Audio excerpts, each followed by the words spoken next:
la mesa de últimas tendencias en sustentabilidad y responsabilidad social empresaria, compuesta por Julián D'Angelo, que es profesor de la Facultad de Ciencias Económicas y coordinador del CENARSEX.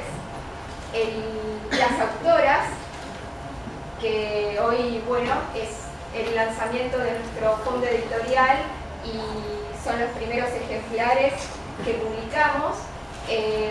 La doctora Diana Mercado, egresada del doctorado de Ciencias Económicas de esta facultad, y la magíster Valeria Díaz, que es graduada de la carrera de Administración de las Organizaciones en el sector cultural. Y creativo. Y el profesor Laroca, que es alguien que venimos trabajando juntos hace muchísimos años, de excelencia, yo creo que todos ustedes lo conocen, es profesor consulto de esta facultad y director del Centro Nacional de Responsabilidad Social y Capital Social. Y quien les habla, que colabora con ellos. Carla Lorena Romo.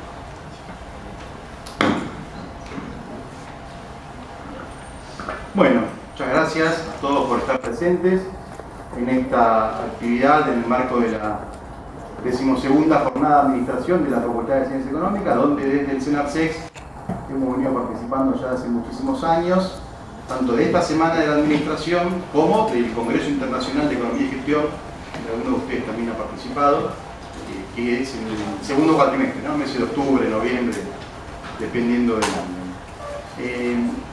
En esta oportunidad aprovechamos a hacer algunas reflexiones sobre la actualidad de la responsabilidad social empresaria, aprovechando para justamente presentar dos libros del fondo editorial del CENARSEC, que acaba de ser creado, como explicaba recién Carla, y que están marcados en nuestro plan estratégico del Centro de Estudios que elaboramos en el año 2016, cuando el CENARSEC cumplió 10 años.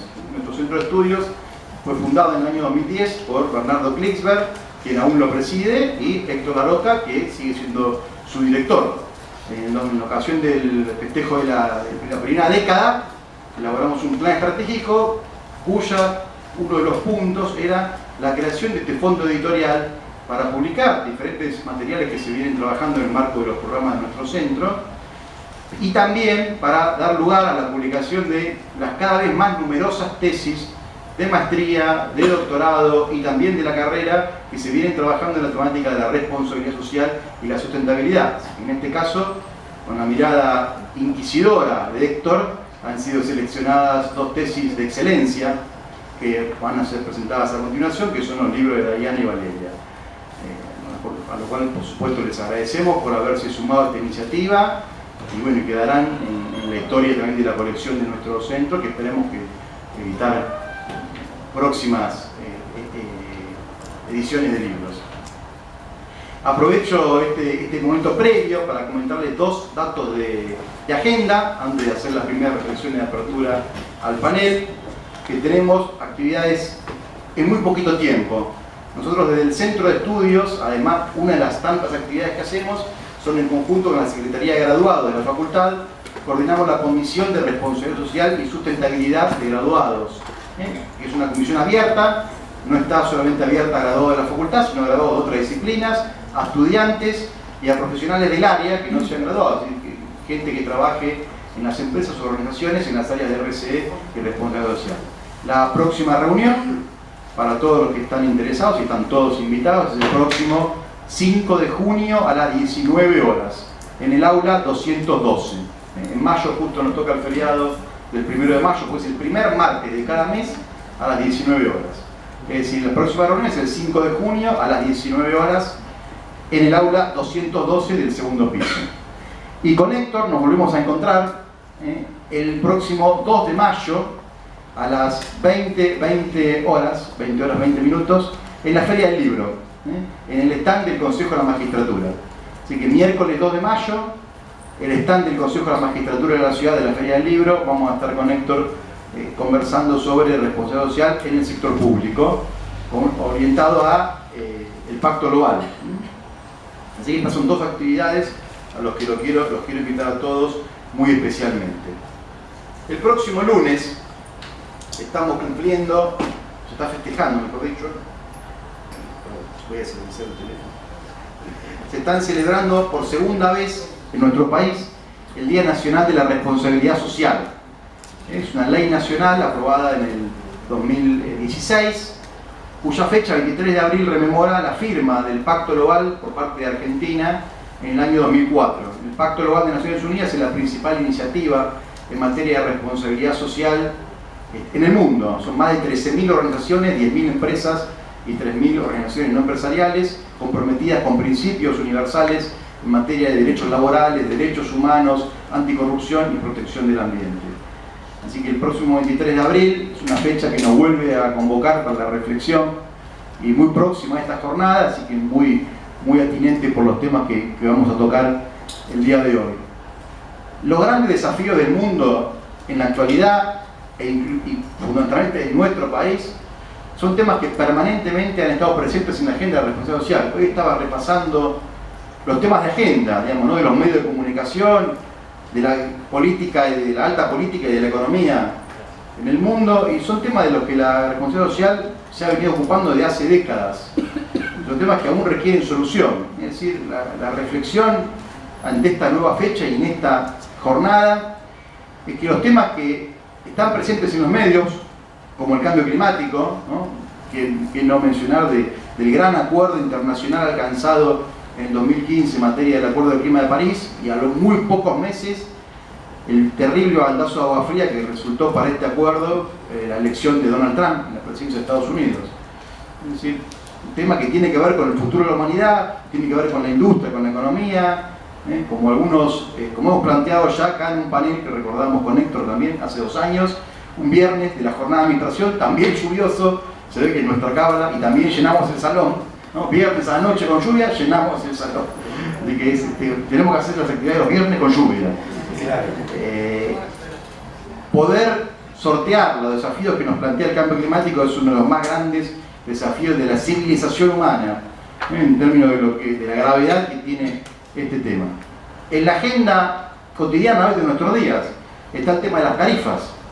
Seguimos discutiendo en nuestro país las tarifas del gas, la tarifa del petróleo, cómo aumenta la nafta, del carbón que alimenta las turbinas, pero esto nos llama a la reflexión de lo atrasados que estamos con la necesaria e indispensable revolución de las energías limpias. Países como México nos llevan prácticamente 10 kilómetros de distancia.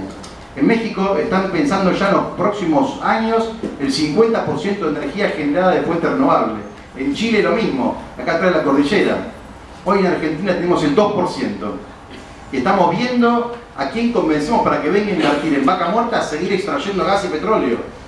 Entonces, cuando hablamos de tarifa de energía, pensemos que hay 30 economías del mundo, de países emergentes, donde hoy producir energía solar es más barato que producir energía en base a gas, petróleo y carbón, y genera casi 10 veces más mano de obra.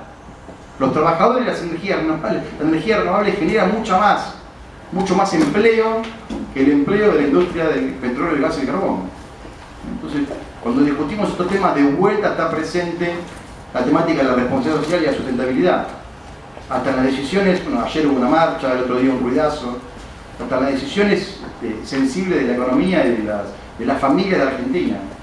Cómo seguimos discutiendo sobre temas donde el mundo y donde el ya hoy la tecnología incluso está mucho más avanzada y nos permitiría gozar de una mejor calidad de vida sin contaminar el ambiente y fortaleciendo otras áreas de la economía y generando empleo.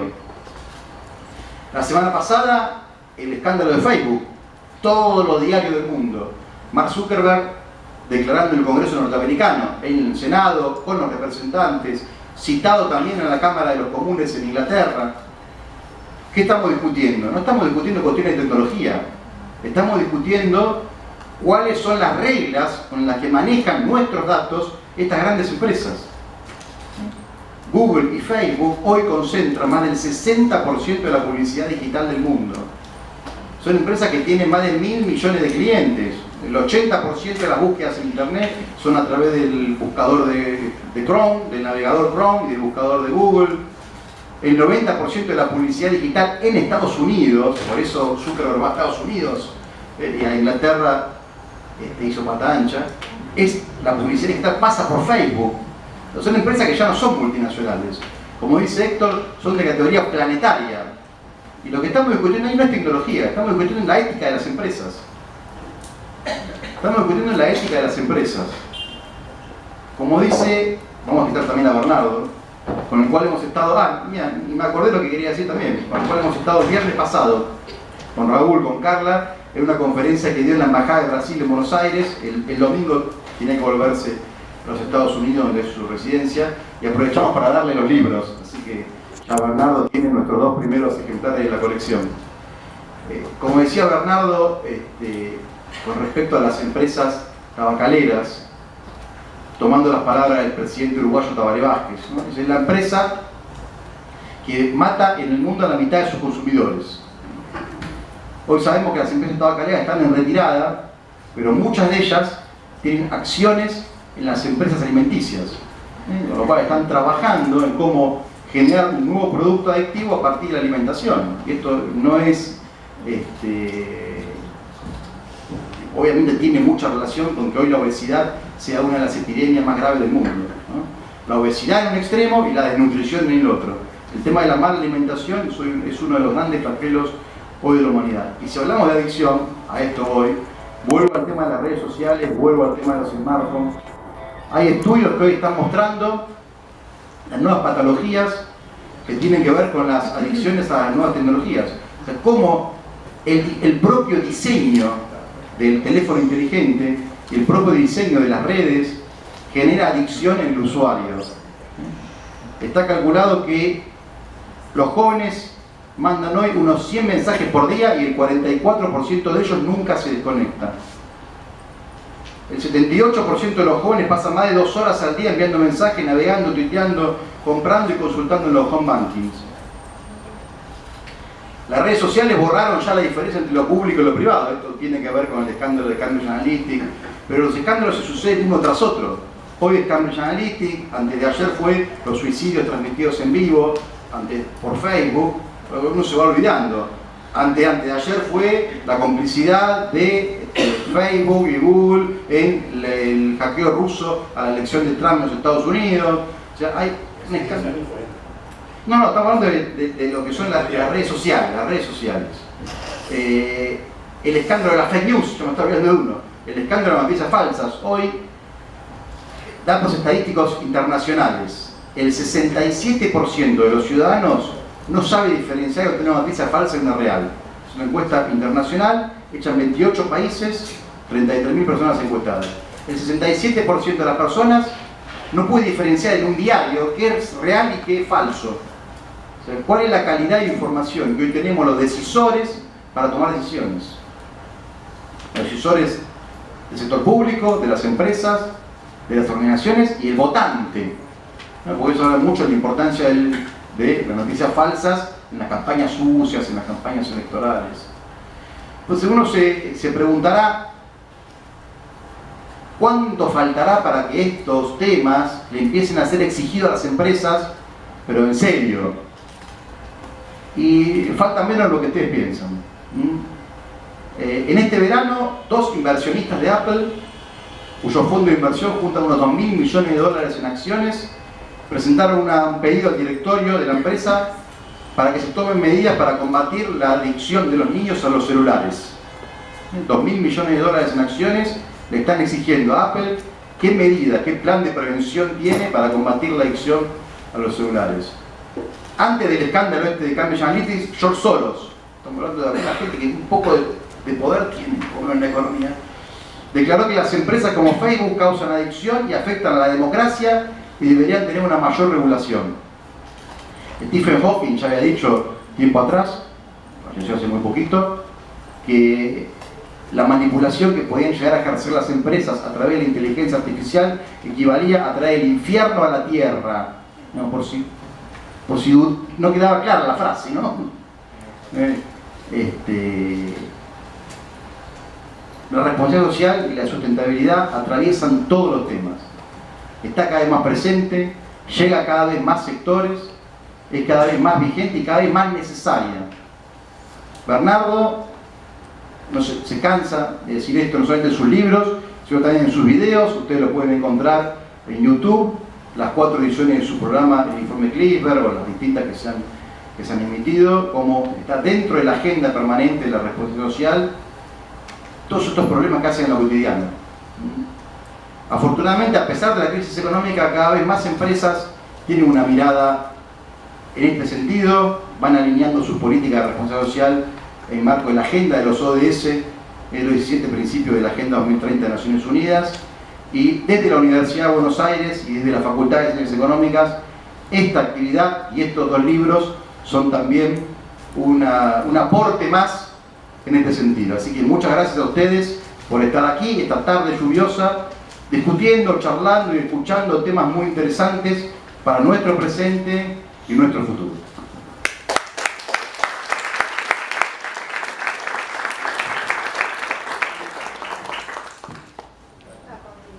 Valeria Díaz.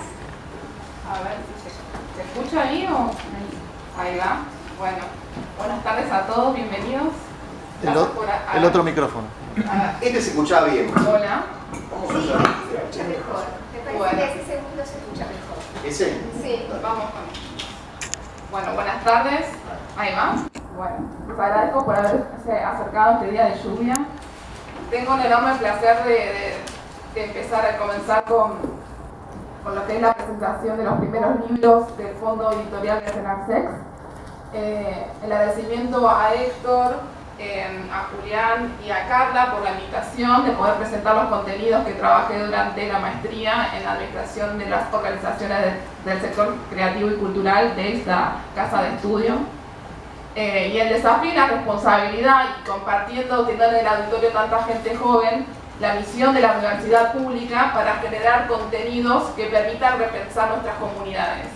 Y en ese sentido, es que invito a que la universidad siga fomentando estos espacios donde las tesis de doctorado, de maestría no queden apilonadas en una biblioteca, sino que se circulen, que sea una política de la universidad dentro de lo que es la responsabilidad social de la universidad, para que los contenidos que con tanto esfuerzo, seguramente con la compañera que tengo el gusto de conocer hoy, con tanto esfuerzo desarrollamos para así cambiar la realidad, porque creo que más allá de la trayectoria académica personal de cada uno de los que transitamos por la universidad pública, creo que hay un motor en nuestro hacer que tiene que ver con poder modificar la realidad en la que estamos, y que sea de esta casa de estudio o cualquiera de las universidades en las que podamos participar, apostemos a nuestro granito de arena en ese sentido.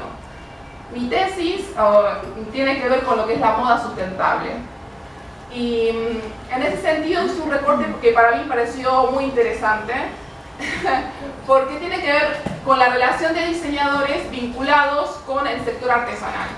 ¿Con esto qué quiere decir? Que tenemos el sector creativo de la moda dialogando con el sector de las artesanías.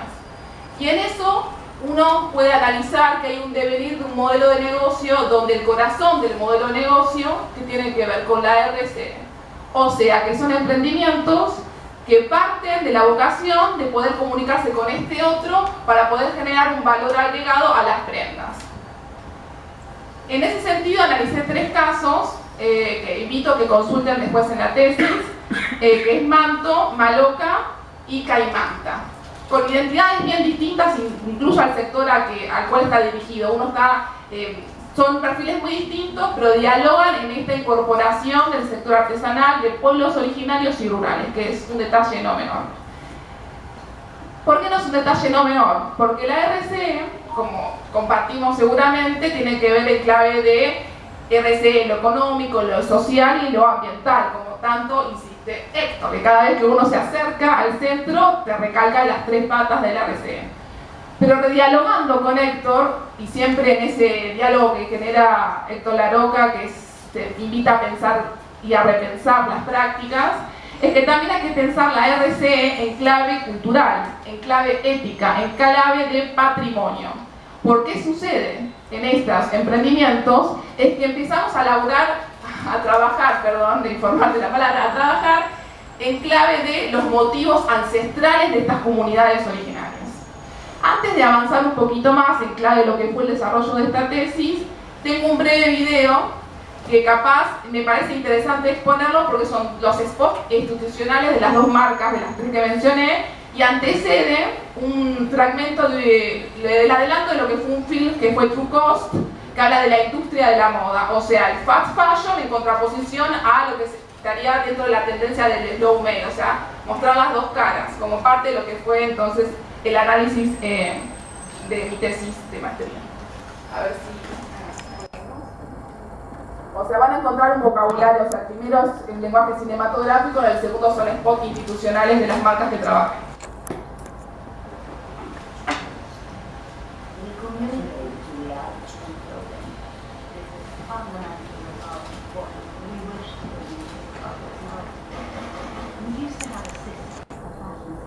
That has absolutely nothing to do with the fashion industry today. It has been reinvented. It's based on materialism. The problem is that comes at a really high price.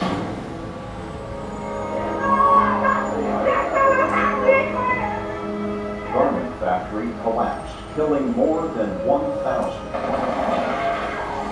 Clashes between clothes factory workers and riot pollution campaigns. Last November, 112 people were killed in another major factory fire. 30,000 tons of Garment workers in Bangladesh will pay the price for cheap clothing. The promise of globalization is that it's going to be a win. Consumers in the rich world will get cheap goods, and people in the poorer parts of the world will get jobs, and that those jobs will give them an opportunity to work their way out of poverty. This enormous, rapacious industry that is generating so much profit, why is it that it is unable to support the millions of its workers properly?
En todo el proceso productivo de Maloca, se pague por ese gusto, por ese saber de cada una de las personas. Trabajar en cadena de valor significa que cada vez que el producto pasa por una mano distinta, esa mano le vuelca su saber y eso tiene un valor intangible, pero muy valioso.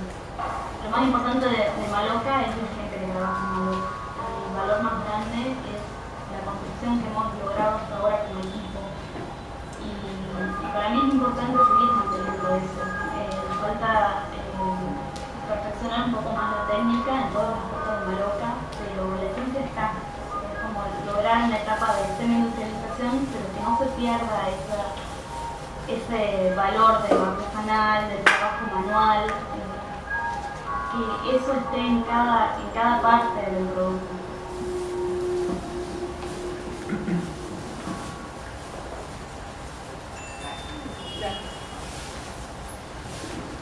Bueno, me parecía ilustrativo ponerlo porque a veces con palabras cuesta dimensionar lo que es este sector de emprendimientos, que también está ligado a lo que es la economía social, especialmente cuando articulan con artesanos, y entender no solo que está el valor económico y productivo, sino el valor simbólico de cada vez que pasa por estas manos de artesanos hay un saber hacer, y en muchos casos tiene que ver con un saber hacer ancestral.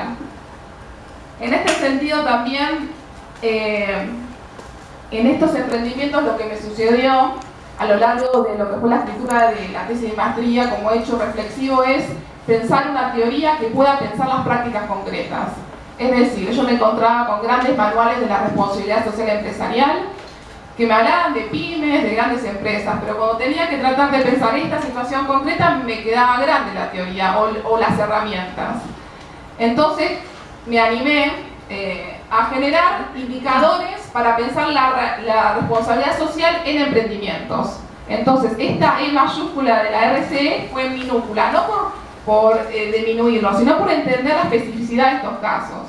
Y en este sentido, traje unos libros acá, se verán que me gusta la docencia, entonces yo creo que los libros uno los tiene que poner, se pone en diálogo con la comunidad que los hace pensar. En ese sentido está un texto que hace una democracia socialmente responsable de Sarabia Escobar, que cuando estuve la lectura de este libro hay una parte que habla de la importancia de pensar teorías que tengan que ver con casos concretos, generar herramientas puntuales.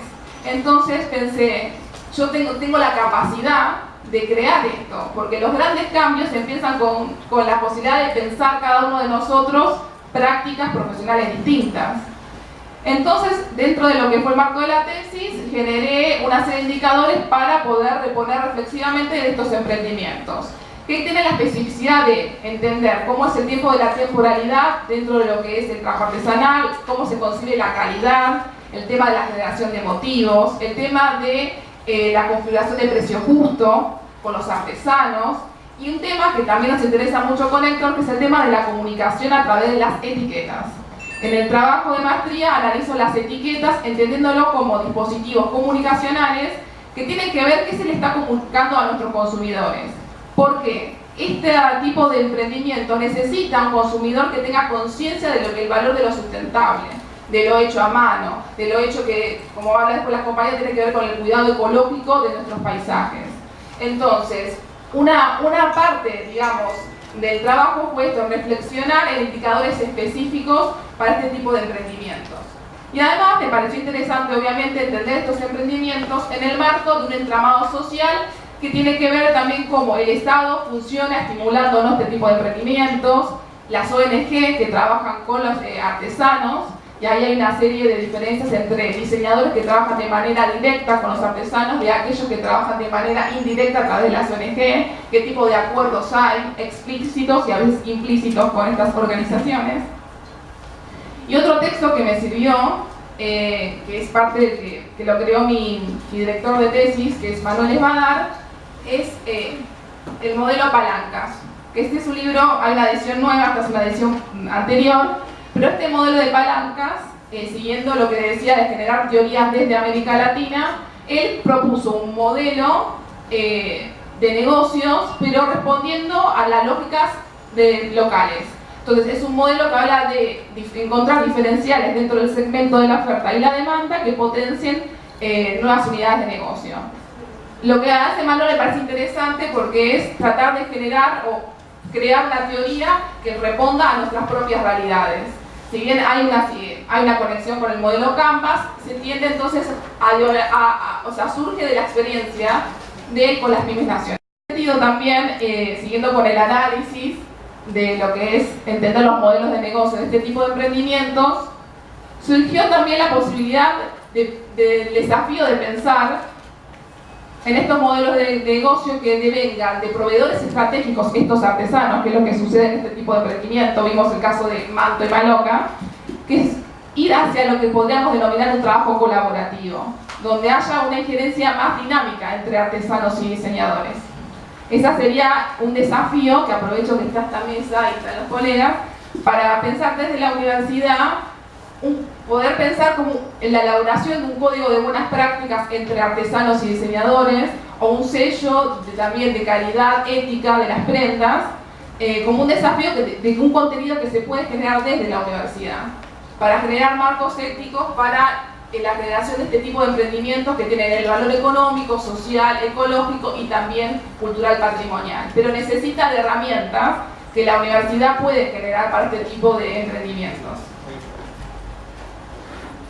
Y no sé si ya hablé mucho, pero por ahí para finalizar, así le doy paso a la compañera, les quería proponer un diálogo imaginario entre Bernardo Klicksberg y Rodolfo Kusch. Rodolfo Kusch, y traje libro también, no tengo ninguna librería, nada, esto es obras completas de Rodolfo Kusch, antropólogo, filósofo argentino, con una impronta latinoamericana indigenista muy importante, que tendríamos que leerlos todos en todas las universidades porque la verdad que es interesante las obras de él. El diálogo sería este, ante la frase de Bernardo que dice vamos por una economía con rostro más humano. ¿Qué podría responder un Rodolfo Kusch, antropólogo, filósofo, indigenista, latinoamericano, argentino? Y él ahí tiene una frase, que él falleció en el 1979, pero en esta, ya que estamos imaginando, podremos pensar que Rodolfo le diría, en el fondo de todo no estoy yo, sino que estamos nosotros. Y Rodolfo decía que en América Latina está siendo, es muy interesante, estamos siendo la América Latina. Estar siendo en el sentido de que al estar podemos recuperar las raíces de la América profunda, que es un texto también de este autor. Y en este recuperar nuestras raíces, y retomando la frase de Bernardo y para cerrar, tiene que ver con descubrir estos rostros de nuestros artesanos, de nuestros paisajes, de colores con tintes naturales, de empezar a pensarnos desde adentro, para pensar una moda sustentable y local, con sello argentino. Muchas gracias.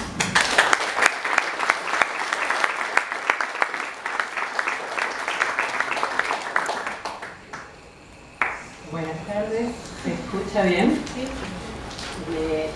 Vuelvo a agradecer, digamos, la presencia de todos ustedes en el día de hoy, para que me voy a poner un poco más cómoda.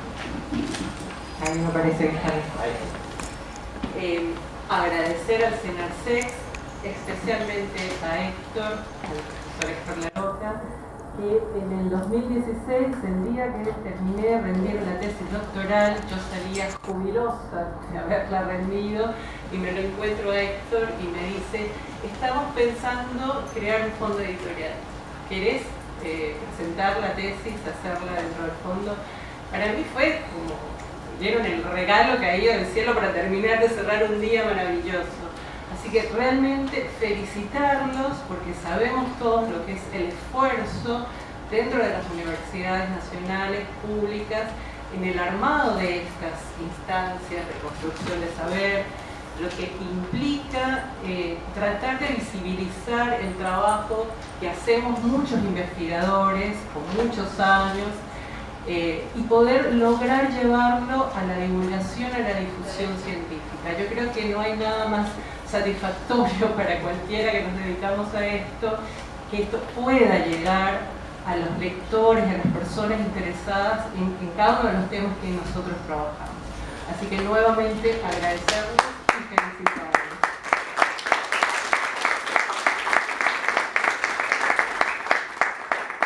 Y parece que estamos en temas que, si bien por supuesto la responsabilidad social es el corte transversal en todo, yo puedo indicarles con claridad cómo el tema de la moda limpia tiene que ver con el cambio climático. Cuando hablamos de, yo me pongo cualquier remerita que viene de la China, esa mano de obra que después viene de esos lugares, que agota acuíferos en el Pakistán, estamos hablando de un uso extensivo e intensivo de los recursos naturales, estamos hablando de cambio climático también, estamos hablando en términos de gobernanza, que es el tema que vengo a presentarles de la publicación que hoy traigo acá en el fondo editorial.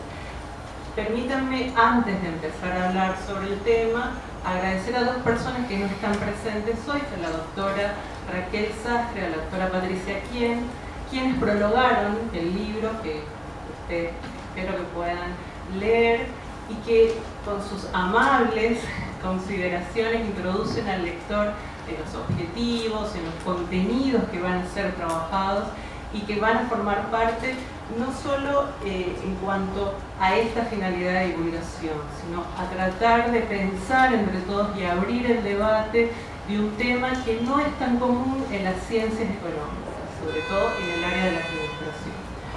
Y me permito contar 3 eventos personales que quisiera compartir, ya que es mi primer libro. Cuando en 1992 conocí a mi esposo que está acá presente, Guillermo Galarza, padre de mis 2 hijas que también están acá presentes, Elena y Dana, en Caracas, en una montaña con amigos, no me imaginaba ni remotamente que luego de 22 años de vivir acá en Argentina, iba a estar presentándoles una publicación que habla sobre el territorio argentino, que propone modelos de trabajo estratégicos y mecanismos de financiamiento específicamente para el territorio argentino. Se imaginarán que para mí era totalmente fuera de la realidad.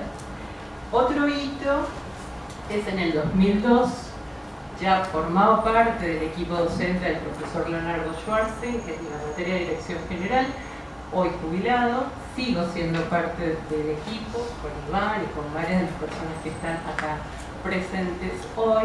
Se me invita a la organización de un evento, que me permiten que lo lea, que se llamó Iniciativa Interamericana de Capital Social, Ética y Desarrollo del Banco, que está organizado por el Banco Interamericano de Desarrollo.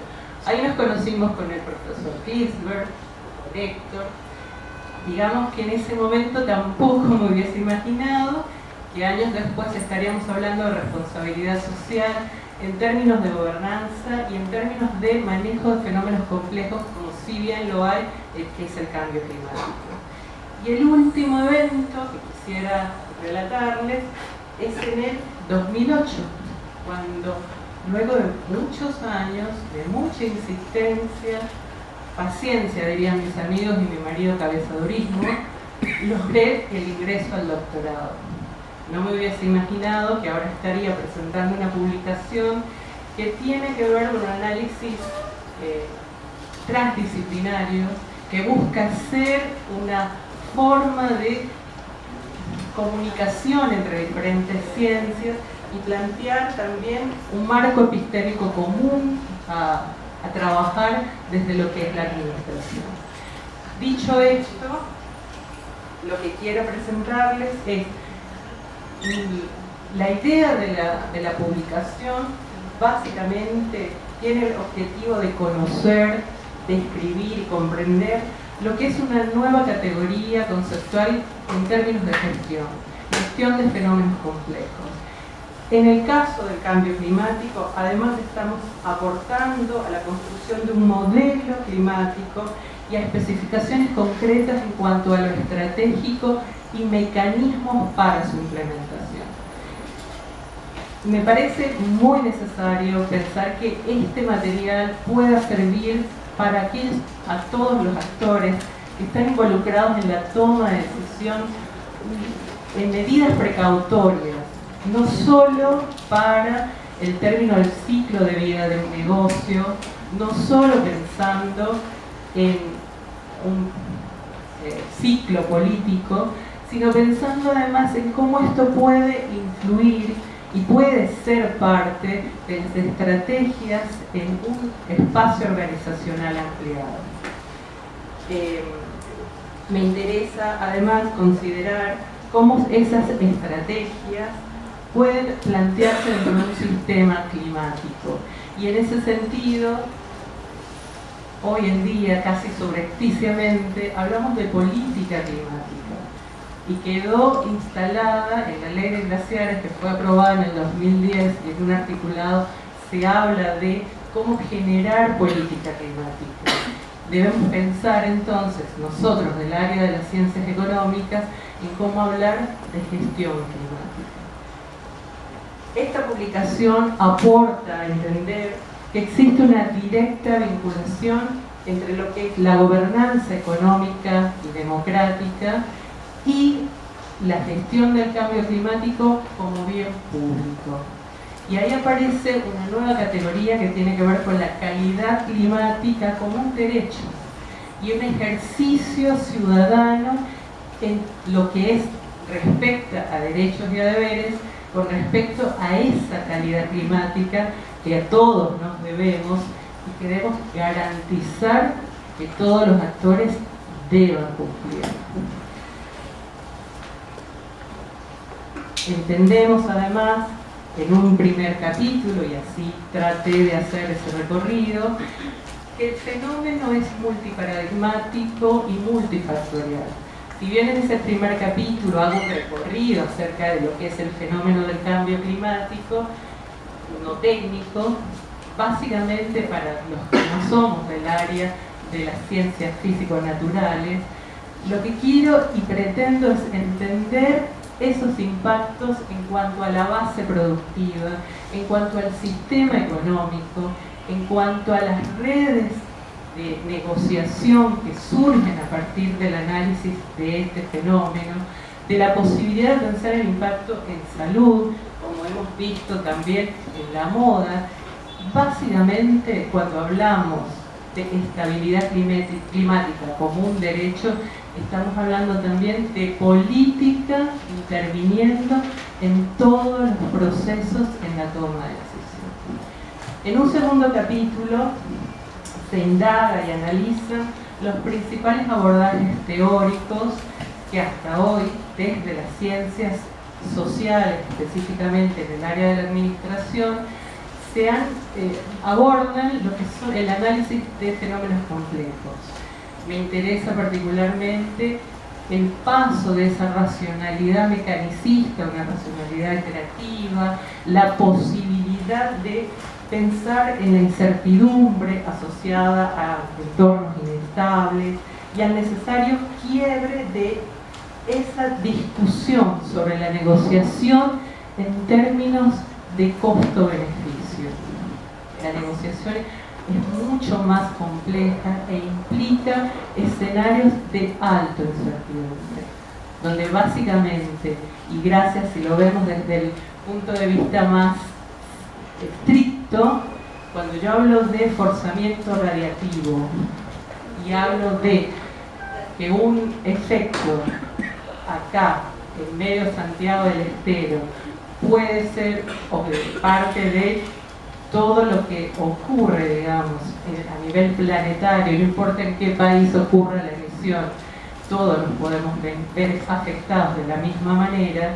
Estamos hablando de esta realidad de sistemas complejos que necesitan nuevas formas de pensar la gestión. En un tercer capítulo se analizan los aprendizajes acerca de la gobernanza en gestión del cambio climático, se profundiza en el término de gobernanza, sobre las políticas de adaptación y de mitigación, se trabaja sobre la definición de políticas, estrategias y planes de acción, tratando de pensar en la mitigación de impactos, pero además incorporando en el modelo el análisis de pensar en acciones de prevención de esos posibles efectos futuros en la generación de escenarios de riesgo. Es un análisis pensado desde la vulnerabilidad, desde el riesgo, no solo ante eventos extremos, porque a todos nos llama mucho la atención cuando aparecen en los noticieros, y cuando tenemos las inundaciones, o cuando se nos hablan de las muertes asociadas a los eventos extremos. Es la posibilidad de pensar en la planificación, en pensar cómo hacer para que esas estadísticas que tienen que ver con temperatura, con vientos, con diferentes estadísticas que son específicas del área climática, también se encuentren en los tableros de decisión y en las estrategias de cada uno de los actores que están involucrados en el proceso de toma de decisiones en cuanto a la calidad climática. En este sentido se sugieren acciones, se pretende además abordar los acuerdos regionales y globales existentes y el análisis en este nuevo espacio organizacional que, como bien les digo, es ampliado, que implica además una nueva forma de pensar la rendición de cuentas, donde ya no es esta rendición de cuentas solamente en el plano de consumidor y el bien y servicio que produzco, si tiene o no aceptación, sino que además implica un armado de nuevas instancias de reflexión, nuevas instancias y redes de conocimiento que me parece muy interesante. Por primera vez en la historia coinciden en algunos escenarios en tiempos.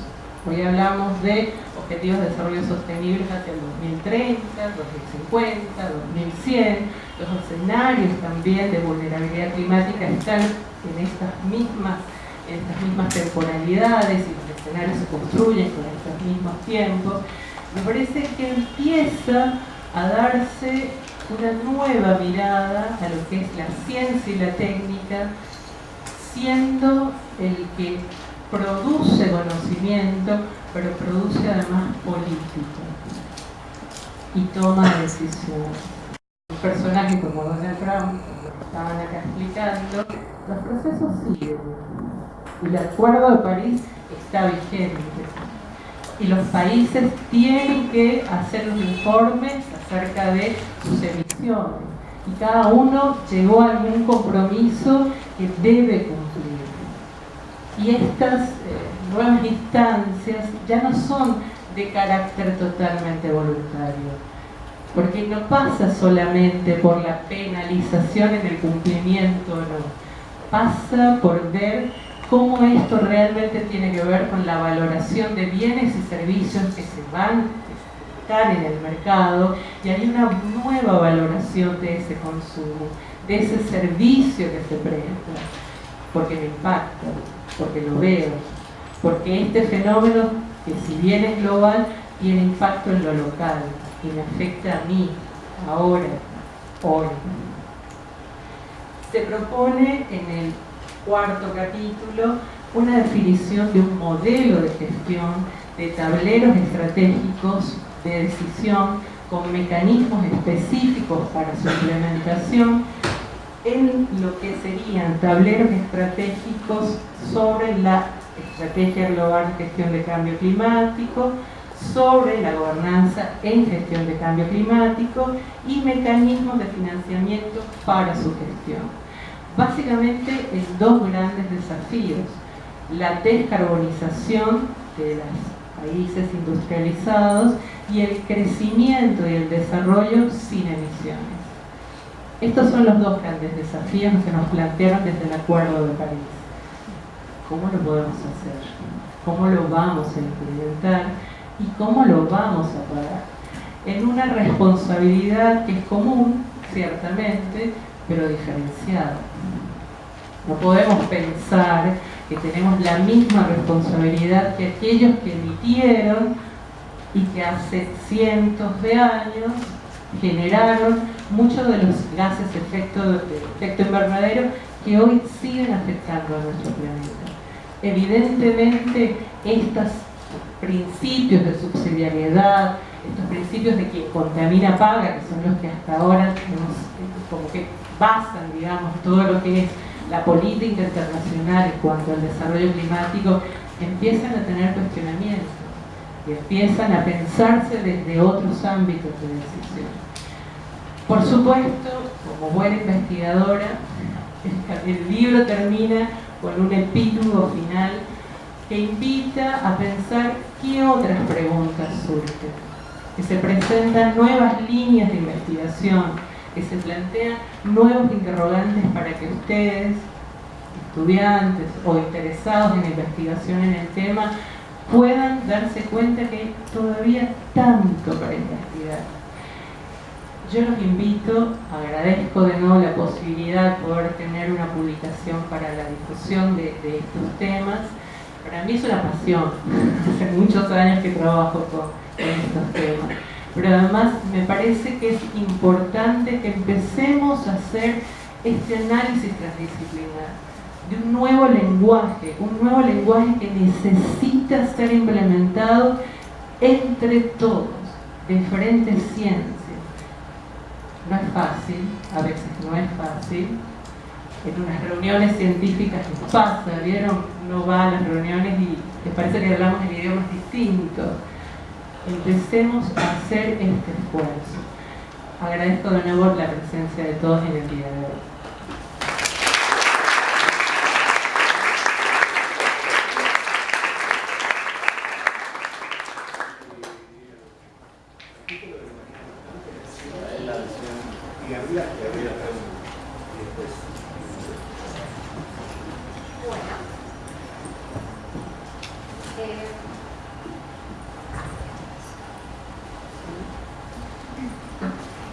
La directora Gabriela Vázquez, de la Diplomatura en Responsabilidad Social y Resiliencia de la Universidad de la Marina Mercante, nos envió una nota en agradecimiento a la invitación y porque, bueno, ella no podía estar presente, pero cómo ella valora estos temas, ¿no?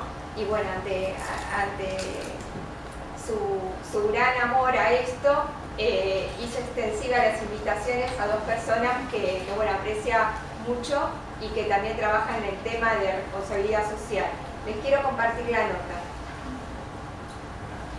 Tengo el agrado de dirigirme a ustedes para presentar la decisión institucional de la Universidad de la Marina Mercante en las 12ª jornadas de administración, últimas tendencias en sustentabilidad y responsabilidad social empresaria, así como la presentación del fondo editorial del CENARCES.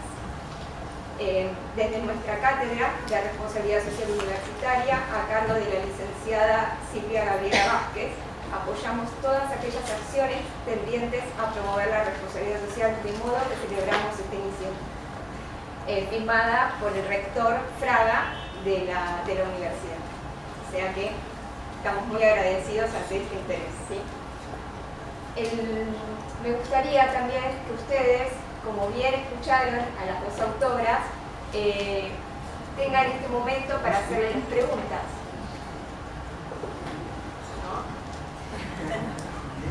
¿Qué sucede?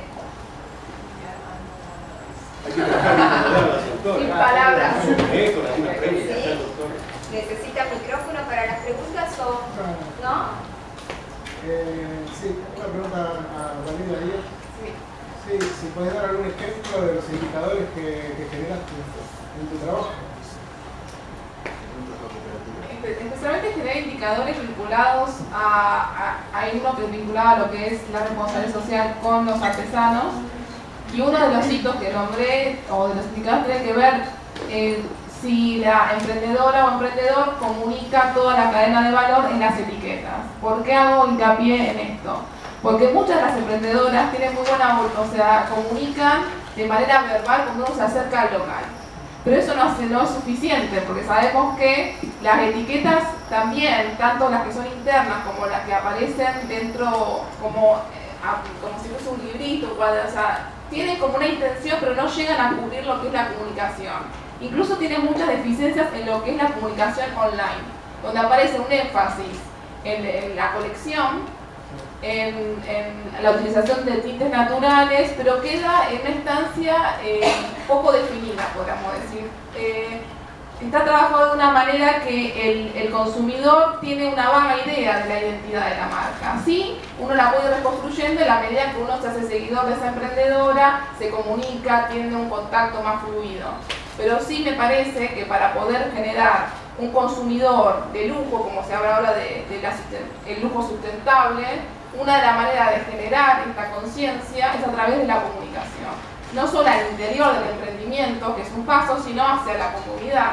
Porque la manera de cambiar paradigmas de consumo no se va a hacer, se hace del boca en boca, pero después hay que generar dispositivos, como dice bien la colega, que también enfatizan un trabajo interdisciplinario con diseñadores gráficos, con otras disciplinas, para entender la importancia de las etiquetas a la hora de comunicar, que solo con el talle, lávelo o plánchelo, ya queda desactualizado. Necesitamos dispositivos dentro del producto y dentro de las plataformas virtuales que sean capaces de generar dinámicas activas y actualizadas de los procesos productivos de emprendimientos vinculados a escalas, en este caso estamos pidiendo esto a un emprendimiento, imaginémonos si esto se lo pedimos a las grandes empresas, se lo estamos pidiendo a, por ejemplo, a Maloca, a Manto, a Caimanta, que son algunas diseñadoras egresadas de la FADU. Las emprendedoras tienen distintas identidades, pero digo, si le pedimos esto a los chiquititos, para poder nosotros generar una conciencia cuando consumimos y apostar a generar un hábito de consumo consciente, imagínense nosotros cuando vamos a las grandes marcas y vemos una etiqueta que solo nos dice 2 o 3 datos que no hablan de la sustentabilidad y de las condiciones de producción de las prendas, de las zapatillas, y sabemos la informalidad y las situaciones poco por fuera de lo legal que hay en muchas empresas vinculadas a la indumentaria. Entonces me parece que el desafío es, como consumidores, estimular y generar esa conciencia para exigir de una manera positiva, ¿no? De que esto empiece a suceder, desde los chiquitos a los grandes. Sí, esa etiqueta que comunicaría, digamos, si es o no responsable de la empresa, como el procedimiento de producto, eso es lo que... La cadena de, claro, lo que intenté es reponer toda la cadena de valor. Pero en un momento, cuando presenté los contenidos de la maestría, yo hice hincapié en que es un proyecto, es el conocimiento que va a devenir en la medida que estos espacios crezcan. Ahora no existen, ahora es a futuro, digamos. Pero del presente al futuro estamos viendo, o sea, si las preguntas ahora van en esta línea, en que necesitamos que nosotros como consumidores o como grupo o como espacio académico decimos esto es importante, la universidad está poniendo la lupa en esto, en generar contenidos en las etiquetas, puede ser una variable que modifica un montón de otras cosas a la hora de elegir, porque cuando uno consume elige ética o elige por más barato, pero todo lo que vimos en la primera parte del video. Entonces necesitamos generar eso, contenidos. Tenemos que enviar el trabajo, ya tenemos el orden de todas, ya fue presentado el año pasado. Bueno, estoy contenta, estoy desactualizando. Bueno, entonces me sumo, me encanta. Más allá de toda la producción, quería saber si se ha logrado hacer más equitativo el tema del costo y el pago a los artesanos, a los recolectores, porque hace poco, en las primeras instancias de todo este trabajo sustentable, los precios eran carísimos cuando llegaban al consumidor y uno se enteraba que a lo mejor el recolector, el artesano ganaba muy poco. ¿Eso se equiparó? Todavía estamos en el deseo. Estamos en el deseo. Me parece que este tipo de emprendimientos, y en esto hablo que hay mucha diversidad en las emprendedoras. Hay emprendedoras que son pequeñas emprendedoras egresadas de la facultad de la FADU, que tienen un perfil muy autogestivo, y otras emprendedoras que también trabajan con comunidades rurales, pero ya son pequeñas pymes, sus productos se venden de manera internacional, los costos de un abrigo son muy caros para uno. Por eso la conciencia y la puesta en valor de toda la cadena y la transparencia en la cadena de valor, transmitírselo al consumidor, pero a veces a quién estamos apuntando. Tiene que ser hasta cuánto la sustentabilidad puede ser masiva, ¿no? Porque a veces todos los procesos de lo manual llevan un tiempo. Es masiva en Europa. No sé si, o sea, en que son varias variables que tienen que ir cambiando. Lo que se promueve dentro de estos emprendimientos, y eso sí, en el diálogo con las emprendedoras, es configurar de manera paulatina un precio justo de las artesanías. Ahora, como sabemos, o podemos compartir esta idea, que no vemos las herramientas para producir, o sea, las herramientas de negociación del precio de las artesanas no es lo mismo que las de las emprendedoras. Hay otras herramientas incluso de conocimiento, de generar modelo de negocio. Entonces, en mi caso, la vocación que tengo es poder brindar herramientas a las artesanas, que están más vinculadas a lo que es la economía social. Tener herramientas de que ellas puedan ir generando un precio que dé cuenta de todo el proceso que lleva a hacer el hilado, que se valore y que se pague por eso.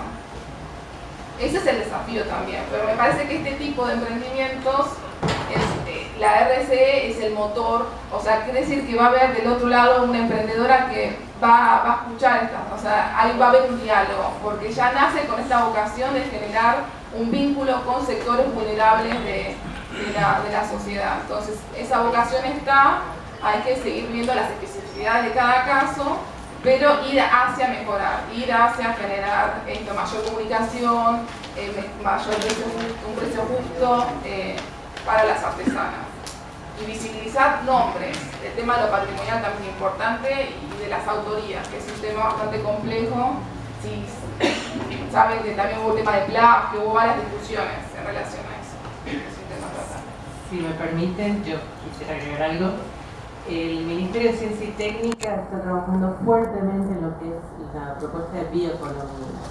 La bioeconomía lo que pretende precisamente es generar la cadena de valor como para que esto deje de ser pequeños proyectos, digamos, algunos meramente para la autosustentabilidad, sino además pensándolo dentro de mercados, con, digamos, salidas mucho más interesantes de lo que es el plano comercial. Y acá yo les voy a relatar, porque eso fue algo que intentamos hacer con la Facultad de Ciencias Económicas. Hubo un llamado de parte de la Secretaría de Ciencia y Técnica de la Universidad de Buenos Aires para tratar de pensar junto a los investigadores CONICET, que están desarrollando un montón de tecnologías y nuevas propuestas de avanzar en muy diversas áreas. No solo hablo en este caso porque hay proyectos específicamente en esta área, en muchas temáticas, para hacer transferencia, para que esto pudiera entrar dentro de un modelo de negocio. Evidentemente, si yo hablo con un físico nuclear que trabaja con nano, digamos, tecnología, y le digo que tiene que presentar un plan de negocio, me mira y me dice, a ver, primero por dónde empiezo, y además no tengo idea, no me interesa. Y tampoco le debe interesar, porque él se dedica a hacer ese análisis nano específico que se le pide. Pero sí a nosotros que somos del área de ciencias económicas. Entonces la propuesta en su momento era trabajar con los alumnos en el área de comercialización, en otras de las materias, y que sus proyectos dentro de las materias específicamente estuvieran conectados con estas investigaciones de los mismos investigadores de la Universidad de Buenos Aires. Todavía no lo logramos hacer, y es dentro del mismo ámbito de la universidad. Entonces fíjense cómo realmente hace falta pensar en esto de la bioeconomía, pero en estos mecanismos de gestión. Vuelvo a repetirlo, o sea, a mí me interesa específicamente el tema del cambio climático por las implicancias, por la urgencia que tenemos. Pero esto se ve reflejado en cada uno de los procesos. Hay mucha gente trabajando. Veía hace poco algo, unos investigadores en la Universidad de Comahue que trabajan con algas, y entonces hacían toda una propuesta de cómo hacer para esto, insertarlo dentro del mercado, y el investigador decía, está todo para hacerlo, tenemos todos los implementos, pero no tenemos tiempo. Porque la universidad, entre lo que tenemos que dar clases, que tenemos que aplicar a un paper, o tenemos que hacer alguna propuesta para un UASIT, no podemos llevarlo a cabo. Esto es lo que debemos generar, y esto implica estrategias público-privadas. Necesariamente el privado tiene que estar implicado en esta nueva mirada de la sostenibilidad. La responsabilidad social no es simplemente buenas intenciones, necesita su viabilidad en términos económicos.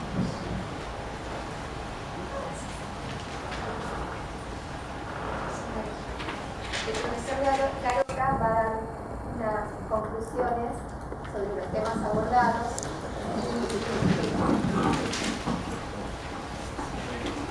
Hola, Ahí va. yo estoy un poco más cómodo en esta posición.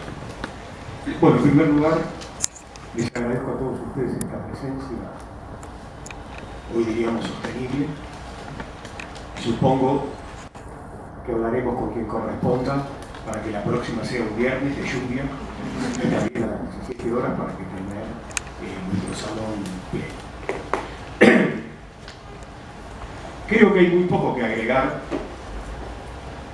salvo un término que a mí me parece que es el más adecuado en este evento, en este acontecimiento del Centro Nacional de Responsabilidad Social y Capital Social que tenemos presentando hoy el Fondo Editorial.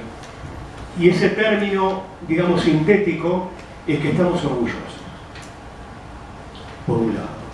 Y estamos orgullosos porque hemos tenido mucha suerte y nos consideramos privilegiados de haber elegido estas dos tesis diferentes pero convergentes dentro de un centro que trabaja sobre esta temática y que tiene emprendimientos de distinta naturaleza, asistiendo como jurado en algunos casos, asistiendo como tutores de tesis, a veces en ninguna de estas dos referencias, pero sí como consultores donde los egresados, hoy estamos también asistiendo a una tesista de la Universidad Nacional de La Matanza, que seguramente si las exigencias y la rigurosidad con la cual nosotros damos este paso entre la producción de una tesis y la decisión de publicarla, porque el Fondo Editorial tiene que mantener el prestigio de la Universidad de Buenos Aires, así que de nuestra parte tenemos un enorme agradecimiento en términos recíprocos. Yo sé que se van a sonreír, eso no nos quepa ninguna duda. Y así sucesivamente el mundo organizacional se ha dado a través de toda la historia. Pero, particularmente con esta denominación, vuelvo a repetir entre comillas, de la administración, la estamos conociendo desde el último cuarto del siglo XIX. En la Universidad de Wharton se crea una carrera especializada que va a estar vinculada a lo que hoy es una disciplina madura, asentada, con muchas deudas todavía, sin lugar a dudas, pero que ya tiene sus años y con la madurez vienen saberes innovadores, como lo hemos demostrado hoy con estas dos incorporaciones. En la República Argentina, Wharton, finales del siglo XIX, plena revolución industrial, que es la gran demandante de administración de alta calidad, de administración eficiente, de formación gerencial, de altos directivos, de formación gerencial con una visión emprendedora, con una visión, digamos, ¿por qué? Porque la empresa sale del lugar artesanal para entrar en el lugar de la masividad y requiere otra forma de construcción. No es lo mismo hacer carruajes o jarrones para una persona individualmente que lleva la firma del autor que producir masivamente para esto que llamamos un mercado. Esta disciplina, y es muy emblemático estos 60 años, se instala en la República Argentina en el nivel universitario como carrera terciaria en el año 1958. Por supuesto, para algunos de esto hace muchos años atrás, para otros en la historia es el último fin de semana, como diríamos, 60 años. No es nada, acá estamos pudiéndolo comentar y fundamentalmente comentarlo porque creo que cuando una carrera universitaria se instala, prospera, tiene éxito. Fíjense que los primeros graduados de esta carrera fueron 4 y se graduaron en el año 1962, cuarto año de haberse iniciado la carrera. Pero yo quería hacer un par de comentarios a destacar y no los voy a distraer mucho. En el año 1958, que se crea esta carrera y los primeros alumnos que ingresan a ella, muy pocos por cierto, lo hacen en el año 1959, es un año particularmente de bisagra en la historia argentina. Asume la presidencia Arturo Frondizi, nada menos. Posiblemente el último estadista en la historia presidencial de la Argentina de estos 60 años. Ser gobernante es una cuestión de academia. Ser un estadista significa una visión y una mirada de un corte mucho más trascendente. En ese año 1958 se crea por ahí, por mitad de año, el Instituto de Itela. Si vanguardia en el arte hubo, fue la del Instituto de Itela. Por alguna duda que ustedes pueden tener, pueden hablar en cualquier momento con Marta Minujín, en aquel momento una niña, hoy una prestigiosa artista internacional argentina. El Instituto de Itela, en la calle Florida, frente al Plaza Hotel, fue un emblema de vanguardia, Romero Bres, etc., en la parte de las artes, que se instalaba también en el año 1958. A mitad de año,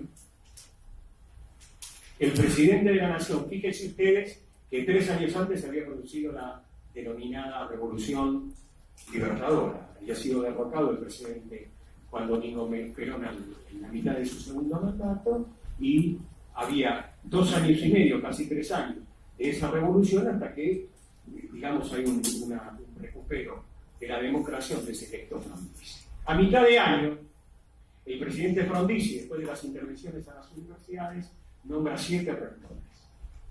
Uno de ellos es el rector de la Universidad de Buenos Aires, ni más ni menos que Riccieri Frondizi, filósofo, hermano del presidente Arturo Frondizi, que da origen a crear en la Universidad de Buenos Aires el ámbito para desarrollar el conocimiento científico y técnico, que lamentablemente tendría su primer destrucción en 1966 con la intervención de Onganía. Esta recurrencia de los golpes de Estado en la Argentina, por suerte superados, han hecho o han producido un enorme retroceso en el desarrollo de la ciencia y tecnología, porque la formación de talentos, las capacidades llevan mucho tiempo y en algún momento pueden volatilizarse, es decir, emigrando, exiliándose, y bueno, son capacidades que aprovechan otros territorios, y así ha ocurrido con nosotros.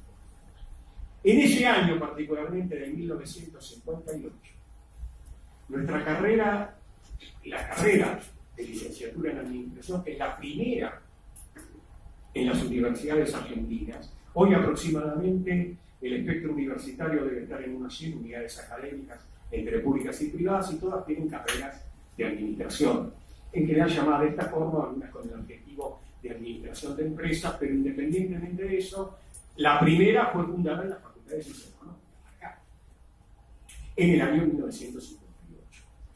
Y se crea, porque a veces, digamos, hay que analizar un poco para no suponer que las cosas vienen de un retorno, sino de que tienen una evolución, una historia que no justifican, pero sí explican su devenir posterior.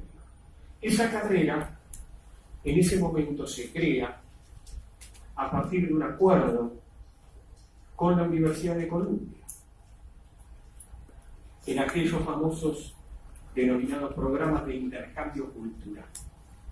Los programas de intercambio cultural tienen la bilateralidad. Unos van y otros vienen, y así se van construyendo.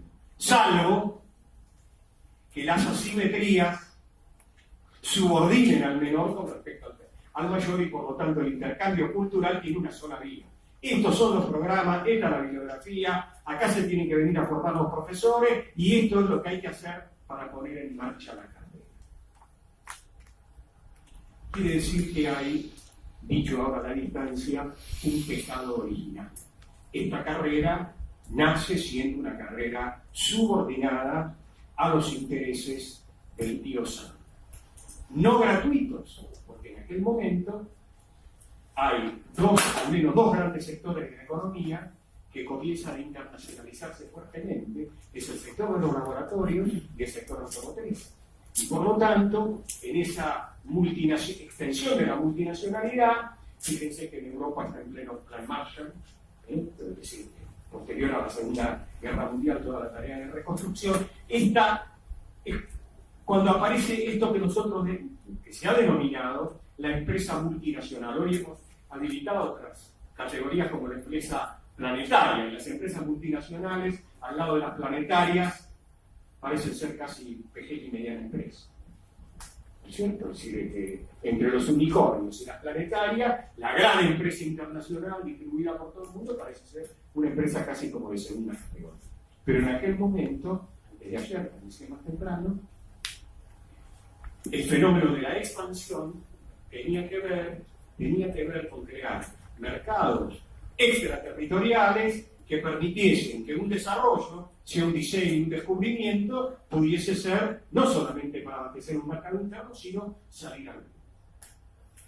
La instalación democrática del gobierno del doctor Arturo Frondizi, bajo la denominación de las políticas de desarrollo, no vamos a explorar en esta oportunidad por falta de tiempo las diferencias entre desarrollo y crecimiento, pero la onda desarrollista era una onda que tenía que ver con la inversión extranjera y por lo tanto en la inversión extranjera, ¿qué es lo que iba a necesitar? Cuerpos gerenciales preparados para poder ocupar los cargos de las filiales de las empresas multinacionales. ¿Y cuál es el esquema? Es decir, una empresa que se instala puede darle un CEO, 2, 3, un cuerpo gerencial, 10, 15, pero no puede traer 300 personas. Trasladar 300 personas, por lo tanto había que formarlo acá. ¿Y a dónde está la fábrica de mayor calidad y gratis porque es pública? En la universidad pública. Que es un bien patrimonial de la República Argentina que tenemos que defender con capa y espada, porque de acá permite el acceso. Acá no hay ningún tipo de desigualdades. Eso sí, estamos comprometidos. Y estamos comprometidos exclusivamente con la verdad. Es decir, que nosotros enseñamos bajo actos de libertad, de lo que creemos que es bueno para la gente, para los alumnos, etc. Por lo tanto, en este intercambio cultural entran los programas de las carreras para formar profesionales con una orientación que sirvan para abastecer la demanda de la multinacional. El cuadro es perfecto, porque esta es una fábrica gratis. Entonces, el grupo de profesores iniciales de la carrera fueron a aprender a Columbia, que era lo que tenían que enseñar a los futuros alumnos de la carrera. Columbia y un pedacito ahí, en el ángulo, la Universidad de Stanford, porque la de Stanford era la especialista en finanzas. Columbia era el genérico, pero Stanford era especializada en finanzas. Y por supuesto, la carrera tenía sus 4 pilares básicos de lo que llamaríamos la organización funcional: administración de la producción, comercialización, administración del personal y finanzas. Los 4 pilares clásicos de los colegas, los alumnos acá de las carreras los conocen como modelo de ACME, que sobrevive, sigue gozando de buena salud, aunque hay muchos agregados contemporáneos. Por otro lado, para concluir, por otro lado, el efecto que produce retomar un sistema de gobierno democrático, se iniciaba con Arturo Frondizi en el año 1958, con la creación del Instituto de Itera, también creo que es yacimientos carboníferos fiscales. Hay una serie de organizaciones que se van entrando bajo este signo de la democracia. Diríamos el valor central que todo esto tenía en el desarrollo de las carreras era justamente el valor de la libertad. La Universidad de Buenos Aires vivía su gran fiesta científica tecnológica. Nosotros tuvimos el privilegio en aquel entonces de ser alumnos, por ejemplo, de Alfredo Palacios, que venía del Senado a dar clase a la facultad. Los decanos salían de su despacho, cada uno en su especialidad, y venían a dar clase de su materia, cumpliendo las 2 o 4 horas de clase, tomando examen, dando trabajos prácticos, ¿no es cierto? El profesor Gregorio Klimovsky, Sergio Badú en sociología, se creaban toda una serie de especializaciones, porque la tradición en nuestra facultad era la carrera de contador público y 2 años más doctor en ciencias económicas. Ese esquema lineal se rompe, se crea la licenciatura en economía, que por suerte en el origen se llama y después fue sacada en la última parte del gobierno del proceso, ya en el 76. La carrera originalmente se llamaba licenciatura en economía política y se dejó licenciatura en economía. Se abre la carrera de la licenciatura en administración y se tiene, por supuesto, la carrera de contador público como tres ramas muy difíciles. La de economía venía, la Facultad de Ciencia Económica venía con toda una trayectoria, toda una carrera. La carrera de contador público, indudablemente también, originariamente en el edificio del Colegio Campos Pellegrini, ahí en Marcelo T. Alvear y Callao. Y la carrera de licenciatura en administración era la carrera nueva, era la carrera novedosa. ¿De qué se trata? Y por lo tanto, esta carrera vino prosperando. Hoy se estudia en 100 universidades del país, como dije más temprano, tiene maestrías especializadas en esto, pero quería hacer este breve comentario porque estamos en el 60 aniversario, ¿cierto? No es ni mucho ni poco, pero es una etapa donde la carrera fue interrumpida varias veces en el sentido de las líneas ideológicas por los golpes de Estado, y que volver a retomarlo, volver a instalar, volver a formar los cuerpos de profesores, volver a formar los concursos y fundamentalmente haber hecho, y ahora sí homenajeo a las autoras y a nuestro fondo editorial, haber hecho un giro importante, porque partiendo de la exclusividad de bibliografía importada, porque no había con qué estudiar en la carrera. Entonces, los que iban a formarse en el exterior, traían bajo el brazo los libros de afuera, había que traducirlos, y esa era la bibliografía, a poder tener hoy el privilegio de haberse comenzado a escribir en aquellos años y haber impulsado los profesores a sus alumnos, ayudantes de cátedra, a hacer libros colectivos, a hacer libros de cátedra, editoriales como el Ateneo, editoriales como Raúl Machi, editoriales como El Coloquio, un conjunto de editoriales, muchas que estaban a la vuelta de la facultad, donde los docentes juntaban grupos de estudio y a cada uno de los que integraban los grupos de estudio le encargaban la exploración de un tema, y todo eso se llevaba a una compilación, a un ordenamiento, y de ese ordenamiento salía una obra, y esa obra era una obra que tenía que ver para poderse formar. Recuerdo particularmente una, nada más para no molestarles su atención y la deferencia que me están brindando, una obra.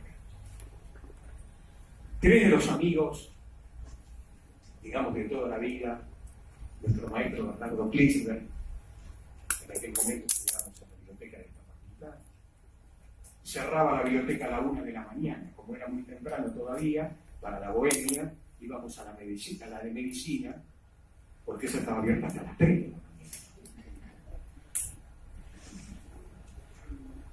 Bernardo Klinsberg, Jorge Ader, un gran amigo de toda la vida, habíamos hecho juntos el colegio secundario, hoy empresario prominente en el área de logística, y Mario Alberto Kundowski, un prestigioso profesor de Derecho Comercial.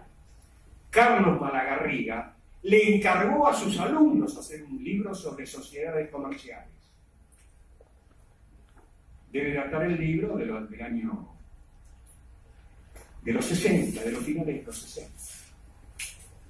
Y el profesor le prologó el libro a sus alumnos. En cualquier momento la continuamos. Muchas gracias. Que llueva, que sea bien.